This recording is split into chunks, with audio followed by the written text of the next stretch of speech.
ஆச்சி மசாலா. எந்த சமையலும் ருசி தேடும் ரகசியம். 20 ரூபாய்.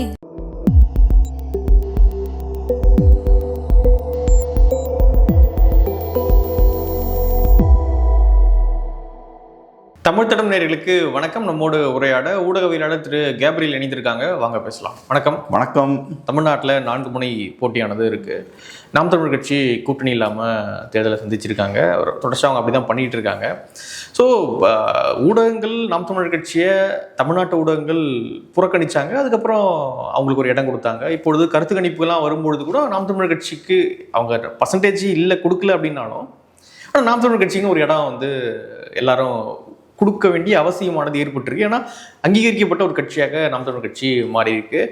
இன்னொரு அடுத்த பாய்ச்சலாக தேசிய ஊடகங்கள்லாம் என்டிகேவை கவர் பண்ணக்கூடிய விஷயங்கள் நடக்குது. தமிழ்நாட்டில் கான்க்ளேவ் நடத்தும் போது கூட வந்து என்டிகே சார்ந்த ஆட்களை கூப்பிட மாட்டாங்க, புறக்கணிப்பாங்க அப்படிலாம் இருந்த சூழலில் இன்னைக்கு வழியே வந்து நிறைய ஆங்கில ஊடகங்கள் நாம் தமிழ் கட்சியை, சீமானவர்களை பேட்டி எடுக்கிறது, அந்த பிரச்சாரத்தை வந்து கவர் பண்ணுறது அப்படின்ற விஷயங்கள்லாம் பார்க்க முடியுது.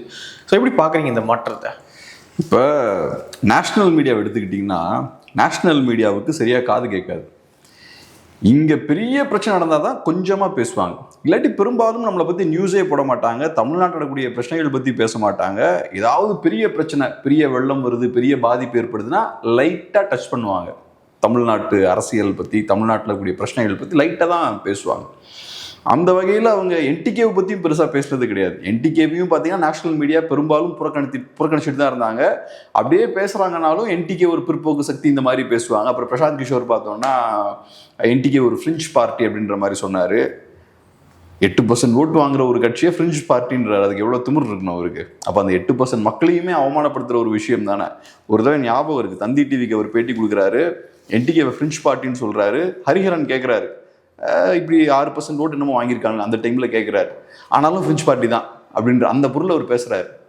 Still it's a fringe party அப்படின்ற மாதிரி பேசுகிறாரு. ஸோ எனக்கு பிடிக்காது, அப்போ அது ஃப்ரிஞ்ச் பார்ட்டி தான். 6% இருந்தாலும் சரி, 8 இருந்தாலும் சரி, ஃப்ரிஞ்சு தான் அப்படின்ற ஒரு ஸ்டாண்டில் இருந்து அவர் பேசுகிறார்.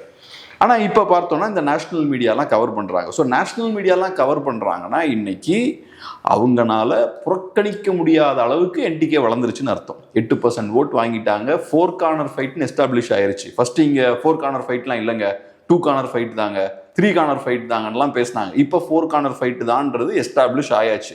களத்தில் 4 அரசியல் சக்திகள் போட்டி போட்டுட்டு இருக்காங்க.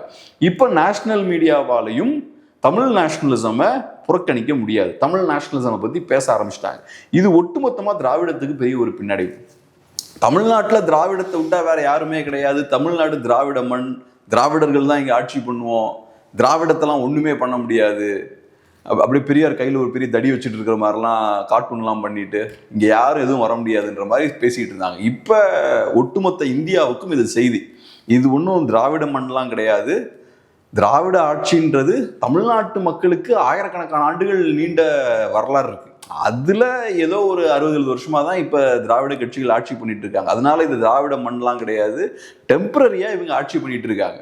இப்ப புதுசான அரசியல் சக்திகளும் வளர்ந்து வர ஆரம்பிச்சாச்சு. குறிப்பா தமிழ் தேசியமும் பலம் பெற ஆரம்பிச்சாச்சு. தமிழ் தேசியம் முக்கியமான அரசியல் சக்தின்றதை இப்ப அங்க வரைக்கும் எஸ்டாப்ளிஷும் பண்ணியாச்சு. ஸோ இன்னைக்கு அவங்க எல்லாம் பேசுறாங்கன்னா தமிழ் தேசியம் அந்த அளவுக்கு வளர்ந்துருக்கு அப்படின்றத அது காட்டுது. புறக்கணிக்க முடியாத ஒரு சக்தியா மாறி இருக்கு தமிழ் நேஷனலிசம். இப்போ தேசிய ஊடகங்கள் நாம் தமிழர் கட்சியை கவர் பண்ணுறாங்க. கவர் பண்ணும்பொழுது நாம் தமிழர் கட்சி இந்த சித்தாந்தம் தான் பேசுகிறாங்க அப்படின்ற தெளிவோடு அதை கவர் பண்ணுறாங்களா? ஒரு மாற்று சித்தாந்தம் பேசுகிறாங்க, மாற்று பொருளாதார கொள்கை அப்படின்னு ஒரு மாற்று விஷயத்தை பேசுகிறாங்க நாம் தமிழர் கட்சி அப்படின்ற அடிப்படையில் தேசிய ஊடகங்கள் நாம் தமிழர் கட்சியை கவர் பண்ணுறாங்களா? அல்லது ஒரு அங்கீகரிக்கப்பட்ட கட்சி, ஒரு நல்ல ஓட்டு வச்சிருக்காங்க, 8%, 8% ஓட்டு வச்சிருக்காங்க, சரி கவர் பண்ணுவோம் அப்படின்ற அடிப்படையில் நாம் தமிழர் கட்சியை கவர் பண்ணுறாங்களா? எந்த அடிப்படையில் தேசிய ஊடகங்கள் நாம் தமிழர் கட்சி அணுகுறாங்க அப்படின்னு பார்க்குறீங்க? அதான் இப்போதைக்கு பார்த்தோம்னா சில ஊடகங்கள் என்டிகேவுக்கு ஒரு ஸ்பேஸ் கொடுக்குறாங்க. குறிப்பாக ஹிந்துவில் ஒரு இன்டர்வியூ பார்த்தேன். அதே மாதிரி என்டிடிவியில், இந்தியா டுடேயில், அப்புறம் நியூஸ் மினிட்லேயும் ஒரு பேட்டி கொடுத்துருந்தாருன்னு நினைக்கிறேன். அது போக டைம்ஸ் நவ்வில் கொடுத்தாரான்னு எனக்கு தெரியல. மேபி டைம்ஸ் நவ் கூட அவர் கொடுத்துருக்கலாம். பட் இந்த ஊடகங்களை நான் பார்த்தேன். இப்போ நான் ஏற்கனவே சொன்ன மாதிரி நேஷ்னல் மீடியாவுக்கு தமிழ்நாட்டு அரசியலை பற்றின புரிதலே ரொம்ப ரொம்ப கம்மி தான். தமிழ்நாட்டு அரசியலை அவங்க பெருசாக ஃபாலோ பண்ணதும் கிடையாது. தமிழ்நாட்டு அரசியலை பற்றி கவலைப்பட்டதும் கிடையாது. அதே மாதிரி தமிழ்நாட்டு அரசியல்வாதிகளும் அவங்க கண்ணில் பற்றக்கூடாதுன்ற மாதிரி தான் சைலண்டாக தான் இங்கே இருப்பாங்க. தமிழ்நாடு பொலிட்டிக்கலாக என்றைக்குமே ஓரளவுக்கு ஐசோலேட் ஆகி தான் இருந்திருக்கு. இங்கே இருக்கக்கூடிய அரசியல்வாதிகள் அதிகார தேவையெல்லாம் ஏற்படும் போது அங்கே பவரை ஷேர் பண்ண வாய்ப்பு கிடைச்சா அந்த வேலையை பண்ணுவாங்க. அதை தாண்டி பெருசாக நேஷ்னல் ரோல் பிளே பண்ண முயற்சி பண்ணது கிடையாது. நேஷ்னல் மீடியாவும் தமிழ்நாட்டை பற்றி பெருசாக அக்கறையோடு அவங்க தமிழ்நாட்டை பார்த்தது கிடையாது. பெருசாக கவரேஜும் கொடுத்தது கிடையாது. புரிதலும் கிடையாது. இங்கே நம்ம ஒன்று சொன்னால் அவங்க அதை வேற மாதிரி புரிஞ்சுப்பாங்க. அங்கே நடக்கிற சில விஷயங்களை நம்ம வேற மாதிரி புரிஞ்சுப்போம். ஸோ ஒரு பெரிய புரிதல் கிடையாது. அந்த வகையில் இங்கே இருக்க திராவிட அரசியல் பற்றியே பெரிய புரிதல் கிடையாது. தமிழ்நாட்டில் இருக்கக்கூடிய பாஜக காங்கிரஸ் பற்றியும் அவங்களுக்கு பெரிய புரிதல் கிடையாது. அவங்க பாயிண்ட் ஆஃப் வியூலேருந்து சில விஷயங்கள் பேசுவாங்க. திராவிட கட்சிகள் பற்றி என்ன பெரிய புரிதல் இருக்கான்னு அவங்களுக்கு கிடையாது. இவங்க என்ன மாதிரியான கேரக்டரோட செயல்படுறாங்கன்ற புரிதல்லாம் நேஷனல் மீடியாவுக்கு பெருசாக கிடையாது. அதே மாதிரி தமிழ் நேஷனலிசம் பற்றின புரிதலும் அவங்களுக்கு டெஃபினட்டாக கிடையாது. ஆனால் தமிழ் நேஷனலிசம் பற்றின ஒரு இன்ட்ரெஸ்ட் இப்போ அவங்களுக்கு வர ஆரம்பிச்சிருக்கு. ஏன்னா குறிப்பாக நார்த்தில் திராவிட அரசியலுக்கு எதிரான ஒரு பார்வை அவங்களுக்கு உண்டு. ஸோ இப்போ அந்த ஒரு மூடு இருக்கும்போது இன்னைக்கு தமிழ்நாட்டில் புதுசாக ஒரு அரசியல் சக்தி வருது. இப்போ வெஸ்ட் பெங்கால் மாதிரியான ஒரு ஸ்டேட்டில், கேரளா மாதிரியான ஒரு ஸ்டேட்டில் நீங்கள் பாஜக பயங்கரமாக வளர்ந்துட்டு இருக்கு, பாஜக கேரளாவை பிடிக்குமா வெஸ்ட் பெங்காலை பிடிக்குமானலாம் நீங்கள் டிஸ்கஷன்ஸ் நடத்தலாம்.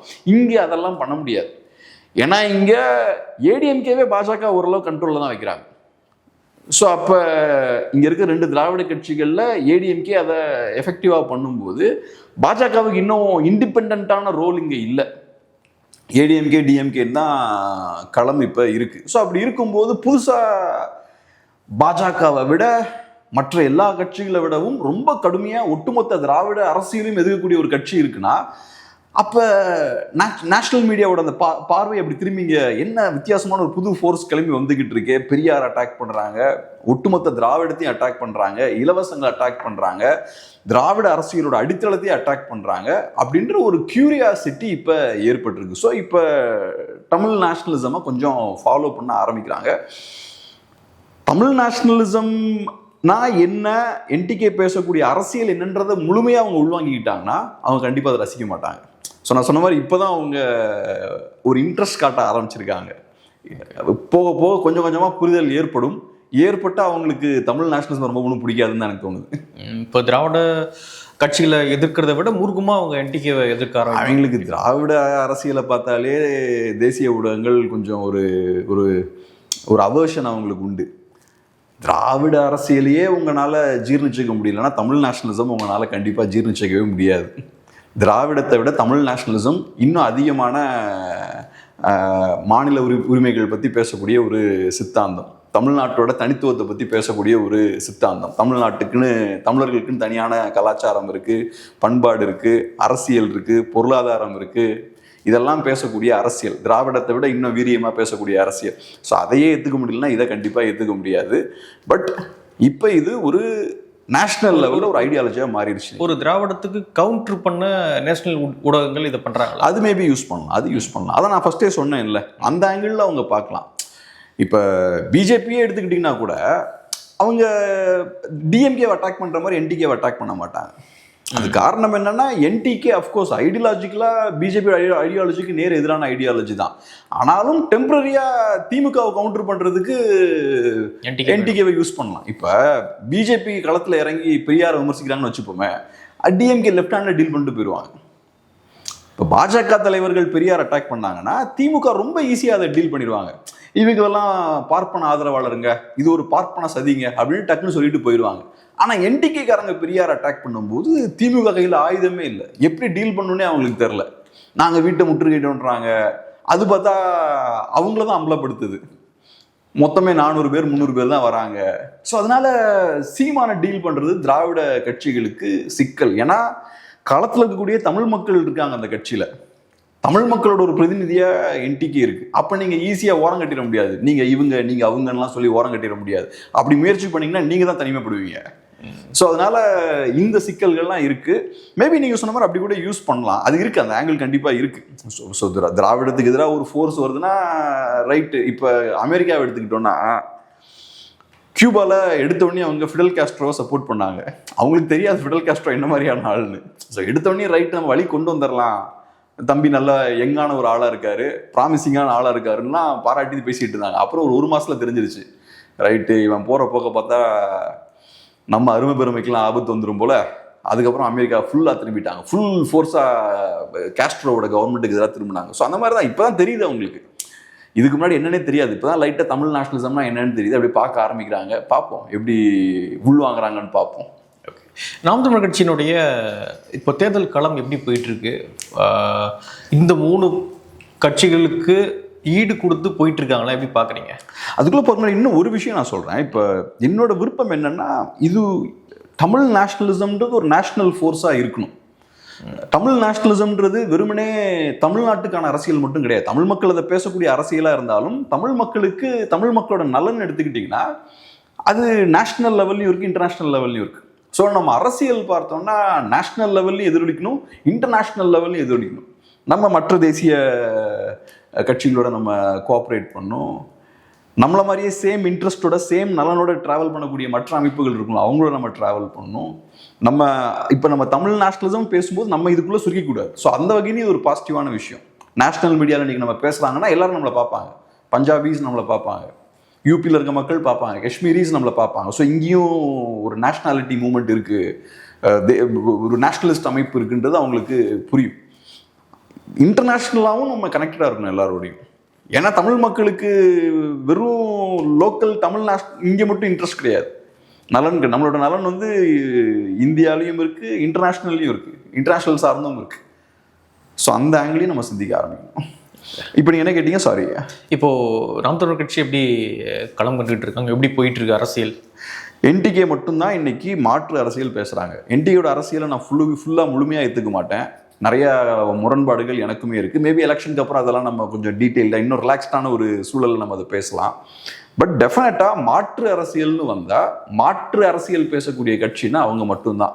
1-2 திராவிட கட்சிகளையும் அவங்க எதிர்க்கிறாங்க. 2 திராவிட கட்சிகளுக்கும் பெரிய வித்தியாசம் ஒன்றும் கிடையாது. திமுக பேசுறது தான் அதிமுக பேசுகிறாங்க. திமுக செஞ்ச விஷயம், இப்போ செய்கிற விஷயத்தை தான் அதிமுக அதுக்கு முன்னாடி செஞ்சாங்க. இது ரெண்டுலேயும் பெரிய வித்தியாசம் ஒன்றும் கிடையாது. நேற்று திமுக பாஜகவோட கூட்டணி வச்சாங்க, இன்னைக்கு அதிமுக பாஜகவோட கூட்டணி வைக்கிறாங்க. ஸோ இவங்களுக்கு எந்த வித்தியாசமுமே கிடையாது. ஸோ மாற்று அரசியல்னு வரும்போது அரசியல் ரீதியாக திராவிடத்துக்கு எதிரான ஒரு அரசியல் பேசக்கூடிய கட்சினா என்டிகே தான். அவங்க டாஸ்மார்க்கு எதிராக பேசுகிறாங்க, இலவசங்களுக்கு எதிராக பேசுகிறாங்க, திராவிடத்துக்கு எதிராக தத்துவ ரீதியாகவும் கொள்கை ரீதியாகவும் புதுமையான ஒரு அரசியல் சித்தாந்தத்தை அவங்க முன்வைக்கிறாங்க. ஸோ அந்த வகையில் பொலிட்டிக்கல் ஆல்டர்னேட்டிவ்னா தமிழ் தேசியம் தான். அதில் எந்த மாற்று கருத்துமே கிடையாது. தமிழ் தேசியம் பேசக்கூடிய ஒரு கட்சினா என்டிகே மட்டும்தான் இன்னைக்கு களத்தில் இருக்காங்க. இதில் டிவிகேவும் மாற்று தானே பேசுகிறாங்க அப்படின்னா, நான் இன்னைக்கு காலில் பேசின மாதிரி தான் டிவிகே அரசியலே பேச மாட்டேங்கிறாங்க. அதான் முக்கியம். டிவிகே கிட்ட அரசியலே இல்லை. அரசியல் இருக்கக்கூடிய ஒரு கட்சின்னு பார்த்தோம்னா, திராவிடம் அல்லாத ஒரு கட்சின்னு பார்த்தோம்னா என்டிகே மட்டும்தான். ஸோ அதனால இந்த அரசியல் இன்னைக்கு எல்லா தமிழ் மக்களுக்கும் போய் சேர்ந்துருக்குமா, இந்த அரசியல் பற்றின புரிதல் இருக்கானா, மேபி இல்லாமல் இருக்கலாம். ஆனால் ஏதோ ஒரு டைமில் இந்த புரிதல் வரும். உங்ககிட்ட அரசியல் இல்லைன்னா ரொம்ப தூரம் போக முடியாது. சொசைட்டியில் ஏதோ ஒரு பாயிண்ட்ல மாற்றத்துக்கான தேவை வரதான் செய்யும். கட்சிகள் அப்படியே எந்திரிச்சு மேலே போகும், அதுக்கப்புறம் வீழ்ச்சியை சந்திக்கும். கட்சிகள் வீழ்ச்சியை சந்திக்கும் போது புது கட்சிகளுக்கான ஸ்பேஸ் கிரியேட் ஆகும். ஸோ அதனால மாற்று அரசியலுக்கான ஸ்பேஸ் என்னைக்கும் கிரியேட் ஆகிக்கிட்டே தான் இருக்கும். ஏதோ ஒரு கட்டத்தில் கிரியேட் ஆகும். அப்போ கரெக்டான மாற்று அரசியல் பேசக்கூடிய கட்சிக்கான வாய்ப்புகள் அப்போ அதிகரிக்க ஆரம்பிக்கும். சும்மா மாற்று எந்த அரசியலும் இல்லாமல் வாய்க்கு வந்ததை பேசிக்கிட்டு எதையாவது மக்களை ஏமாத்திட்டு இருந்தா, இப்போ விஜய் இன்னைக்கு நேற்று பேசினார்ல திருநெல்வேலியில், எங்களுக்கு ஓட்டு போடுங்க நல்லது நடக்கும் நல்லது நடக்கும் அப்படின்னு பேசுறாரு. இவருக்கு ஓட்டு போட்டால் நல்லது நடந்துருமா? இது எவ்வளோ பெரிய ஏமாத்துது. மக்களை நீங்கள் அரசியல் மயப்படுத்தணும், மக்களை பொலிட்டிக்கல் ஆக்ஷனில் ஈடுபடுத்தணும். அதெல்லாம் பண்ணாமல் இவருக்கு ஓட்டு போட்டால் நல்லது நடந்துருமா? இந்த குடுகுடுப்புக்காரன் சொல்லுவான்ல, அந்த மாதிரி தான் நல்ல காலம் வரப்போகுது அப்படின்ற மாதிரி. இவருக்கு ஓட்டு போட்டால் எப்படி நல்லது நடக்கும்? நீங்கள் முதல் அதுக்கு ஏற்ற மாதிரி மக்களை நீங்கள் டெவலப் பண்ணணும். இந்த ஐடியாலஜி, இந்த பிரச்சனைகள், சொசைட்டியில் கூடிய ப்ராப்ளம்ஸ் எல்லாத்தையும் புரிய வைக்கணும். ஸோ அதனால் மக்கள் கையில் தான் இருக்குது. மக்களுக்கு கொஞ்சம் கொஞ்சமாக புரிய ஆரம்பிச்சிருக்கு. இன்றைக்கி 8% ஓட்டு கொடுத்துருக்காங்க. இன்றைக்கி நான் சொன்னப்போ நிறைய பிரச்சனைகள் இருக்குது. ஆனால் இதெல்லாம் வந்து எப்படின்னா இப்படியே இருக்கிற விஷயம் கிடையாது. பொலிட்டிக்ஸ்ன்றது இவால்வ் ஆகக்கூடிய ஒரு விஷயம். நேற்று ஒரு மாதிரி இருந்தது அரசியல், இன்னைக்கு இவால்வ் ஆகி இந்த இடத்துக்கு வந்திருக்கு. நாளைக்கு இது இவால்வ் ஆகி இன்னொரு இடத்துக்கு போகும். அதில் நம்மளும் நம்ம ரோல் பிளே பண்ணணும். இன்னைக்கு நம்ம பேசக்கூடிய விஷயங்களும் இந்த அரசியலை மேம்படுத்தும், இவால்வ் பண்ணும். அதனால சீரியஸான ரோல் நமக்கும் இருக்குது, மற்றவங்களுக்கும் இருக்குது. ஸோ அதனால் போக போக இன்னும் கொஞ்சம் கூட பெட்டர் ஆகிட்டே இருக்கும். நான் சொன்ன மாதிரி அந்த மாற்றுக்கான நேரம் வரும்போது அந்த ஸ்பேஸை பயன்படுத்துறதுக்கு தேவையான அந்த சக்தி இந்த அரசியலுக்கு ஏதோ ஒரு காலகட்டத்தில் கொஞ்சம் கொஞ்சமாக வர ஆரம்பிச்சோம். ஓகே. ஆனால் வரக்கூடிய கருத்து கணிப்புலாம் பார்க்கும்பொழுது நாம் தமிழர் கட்சி வந்து 4வது இடத்துக்கு தள்ளப்படும். டிவிகேவுக்கு வந்து எல்லா கருத்து கணிப்புலையும் ஒரே நம்பர் தராங்க. கிட்டத்தட்ட ஏறக்குறைய ஒரு நம்பர் 20%, 18%. அந்த 18% 20% வரைக்கும். முன்னாடி 30 பார்த்துட்டு இருந்தேன், இப்போ அப்படிலாம் வரது இல்லையா? இப்போ அப்படி வர்றதில்ல, கொஞ்சம் இறங்கியிருக்காங்க. ஆமாம், 18% ஒரு 20 அப்படின்ற அந்த ஆவரேஜான ஒரு நம்பர் எல்லா கருத்து கணிப்புலையும். எலெக்ஷன் கிட்ட வரும்போது சேஃப் ஆயிடுவோம். 30, 40ன்னு பேசணும்னா அப்புறம் டக்குன்னு அடுத்த 4 நாளைக்கு எலெக்ஷன் வரும், கேட்பாங்க என்னடா 40ன்னு இவ்வளோதான் வந்திருக்குன்னு. அதனால கொஞ்சம் லைட்டாக நம்பர்ஸை கம்மி பண்ணிட்டாங்க. அந்த மாதிரி டிவிகேவுக்கு 3வது இடம் கொடுத்துட்டு என்டிகேவுக்கு ஒரு 5%, 6% நம்பர் வந்து தராங்க. ஸோ இந்த கருத்து கணிப்புகள்லாம் எப்படி பார்க்குறீங்க? எப்படி வந்துகிட்டு இருக்கு இந்த கருத்து கணிப்புகள்லாம்? நம்ம டைமை வேஸ்ட் பண்ண வேண்டிய அவசியமே கிடையாது. இந்த கருத்து கணிப்புகளால் ஒரு பிரயோஜனமும் கிடையாது. மக்களோட நேரத்தை வீணடிக்கிறதுக்காக இந்த மாதிரியான வேலைகளை டிவிக்காரங்க பண்ணிட்டு இருக்காங்க. இவங்க அரசியலே சுருக்கிட்டாங்க. விஜயோட ரசிகர்கள் எப்படி சினிமாவை பார்ப்பாங்க? அவங்கள பொறுத்தளவில் சினிமான்றது விஜயோட பலத்தை நிரூபிக்கக்கூடிய ஒரு கருவி. விஜய் படம் நடித்தார்னா பயங்கரமாக ட்ரெண்ட் ஆகும், பயங்கரமாக 100 நாள் ஓடும், கலெக்ஷன் அதிரடியாக இருக்கும், ஆயிரக்கணக்கான தியேட்டரில் ரிலீஸ் ஆகும், லண்டனில் ரெக்கார்டை பிரேக் பண்ணும், அமெரிக்காவில் ரெக்கார்டை பிரேக் பண்ணும். ஸோ இந்த சினிமாக்காரங்க அரசியலை இப்படி தான் பார்ப்பாங்க, சினிமா ரசிகர்கள் அரசியலை இப்படி தான் பார்ப்பாங்க. ஏறக்குறைய அரசியலையும் சினிமா மாதிரி மாற்றிட்டாங்க. இப்போ உடனே இப்போ ஒரு படம் ரிலீஸ் ஆகுதுன்னு என்ன சொல்லுவாங்க? ப்ரொஜெக்ஷன்ஸ்லாம் முன் வைப்பாங்க. இந்த படம் வந்து ரெக்கார்டெல்லாம் பிரேக் பண்ணுறதுக்கான வாய்ப்பு இருக்குன்னு சொல்லப்படுது. விஜயோட படம் இந்த தடவை போன தடவை 500 கோடி கலெக்ட் பண்ணிச்சு, இந்த தடவை அந்த ரெக்கார்டை பிரேக் பண்ணிடுன்றாங்க. அது என்ன ஒப்பீனியன் தானே, ஒரு ஒப்பீனியன் போல் மாதிரி தானே அதுவுமே. ஏறக்குறைய அதே வேலையை இப்போ பண்ணிட்டு இருக்காங்க. இஷ்யூஸ் எல்லாம் பேசுறதை விட்டுட்டு ஒவ்வொரு கட்சிக்கும் கொஞ்சம் ரசிகர்கள் இருக்காங்க, அந்த ரசிகர்களை வச்சு போட்டி போட வைக்கிறது. இப்போ ஒரு 1000 மக்கள் இருக்காங்க, ஒரு 200 பேர் திமுக ஆதரவாளர்களாக இருப்பாங்க, இன்னொரு 200 பேர் அதிமுக ஆதரவாளர்களாக இருப்பாங்க, அப்புறம் மற்ற கட்சிகளாக இருப்பாங்க. அப்போ அதிமுக ஆதரவாளர்களுக்கு ஒரு தீனி போடணும், அதிமுக முன்னிலையில் இருக்கிறது அப்படின்ற மாதிரி ஒரு கருத்து கணிப்பு. அப்போ திமுக காரங்களுக்கு அடுத்து அவங்க இன்னொரு தீனி போடணும், திமுக தான் முன்னிலையில் இருக்கிறது, அப்போ அவங்களும் ஷேர் பண்ணுவாங்க, அடுத்தது இவங்களும் ஷேர் பண்ணுவாங்க. சினிமா சோஷியல் மீடியா அப்படி தானே ஃபங்க்ஷன் ஆகும். அஜித் ரசிகர்களுக்கு தீனி போடுற மாதிரி சில கண்டென்ட், விஜய் ரசிகர்களுக்கு தீனி போடுற மாதிரி கொஞ்சம் கண்டென்ட் மாற்றி மாற்றி அதை ஷேர் பண்ணிக்கிட்டே இருப்பாங்க. இவங்க எதுவுமே இஷ்யூஸை பேச மாட்டாங்க. இப்போ ஏன் சினிமா வேஸ்ட்டுன்றோம்? சினிமா வந்து பார்த்தோம்னா மக்களோட கனெக்ட் ஆகிருக்காது, மக்கள் பிரச்சனைகளோட கனெக்ட் ஆகிருக்காது. ஏறக்குறைய அரசியலும் அப்படி ஆயிடுச்சு. இந்த மாதிரி நம்பரை வச்சு நம்ம விளையாண்டுட்டு இருக்கோம். விஜய்க்கு 20 இருக்குமா, 40 இருக்குமா? யாரை கேட்டாலும் இதுதான் பேசிக்கிட்டு இருக்காங்க. நம்மகிட்டயும் வந்து கேட்குறாங்க விஜய்க்கு எவ்வளோ இருக்கும். எனக்கு எப்படி தெரியும்? நான் சும்மா 5லேருந்து 10ன்னு சொல்கிறேன்னா அது ஒன்று, எனக்கு இந்த கட்சி நல்லா வளரக்கூடாதுன்ற அதுதான் எனக்கு விருப்பம். டிவிகே மாதிரியான கட்சிக்கு நிறைய ஓட்டு வரக்கூடாது, வருதுன்னா தமிழ்நாட்டுக்கு பெரிய ஒரு கேடு அது. அதே மாதிரி இப்போ என்னை பொறுத்தா ஃபைட்டுன்னா வருன்றது என்னோட அசஸ்மெண்ட். நான் ஒன்றும் கருத்து கணிப்புலாம் எடுக்கல. இது ஏதோ பெரிய பிரச்சனை மாதிரி எல்லார்ட்டையும் எல்லாரும் இதே பேசிக்கிட்டு இருக்குது. விஜய்க்கு எவ்வளோ வரும், அவருக்கு எவ்வளோ வரும், இவருக்கு எவ்வளோ வரும், அதை தாண்டி இங்கே என்னென்ன பிரச்சனைகள் இருக்குன்னு பேசுறதே கிடையாது. ஸோ ஏறக்குறைய ஒரு என்டர்டெயின்மெண்ட் மாதிரி இன்னைக்கு பொலிட்டிக்ஸ் மாறிடுச்சு. இதையே வச்சு பேசிக்கிட்டு இருக்கிறது.